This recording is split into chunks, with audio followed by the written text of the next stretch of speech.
study by the Annie E. Casey Foundation found that students not proficient in reading by the end of third grade were 4 times more likely to drop out of high school than their proficient classmates. Further, 88% of students who did not earn a high school diploma struggled with reading in the third grade. These are very eye-opening statistics. What does your research say, and what does your experience say to confirm or dispute these findings? We will start with Dr. Soliday Hong. Thank you. Well, unlike learning to speak a language, learning to read and literacy are not biological skills that improve with maturation. They are skills that have to be taught and are acquired through environmental input.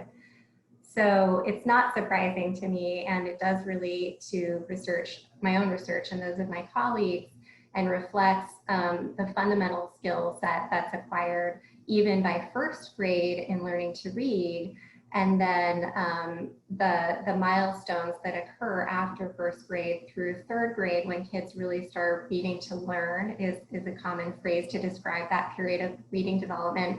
And if kids can't acquire those skills by third grade because either they have a neurological difference that makes them at risk for not being able to learn to read, or because they lack adequate exposure or instruction, their ability to acquire knowledge through reading is impaired and will make it difficult for them to progress through their educational trajectory. So it certainly aligns with both our philosophy about learning, our knowledge of the science of learning to read, and also trajectories that we've seen in our research. Thank you very much. Dr. Graham, do you have anything to add to this? Yes, I would like to point out a research study that me and two colleagues, Kenneth Anderson at Howard and Keith Howard at UCLA, we looked at this issue, and we focused specifically on Black boys in middle school and the correlation between their reading achievement and their suspension rates.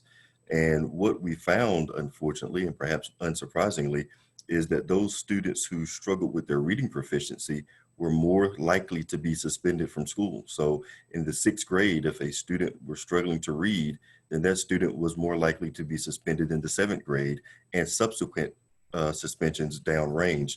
We also found the same thing with respect to disabilities. So students who had been diagnosed with disabilities in the 5th grade, that was a significant predictor for suspensions in the 6th grade, and then future suspensions downrange. So this issue obviously is one that's highly problematic, is one that's truly concerning.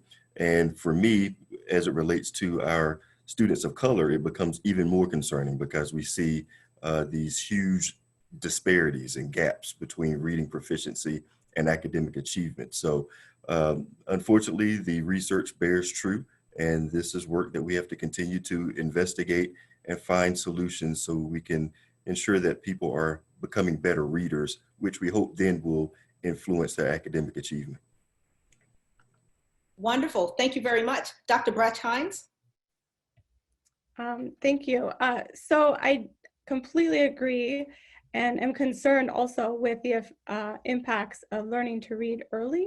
I think one thing we focus a lot on third grade, and we really use that as a metric, and I think that's absolutely important and key, but I think we really need to realize that there are so many years before third grade where learning to read has to happen.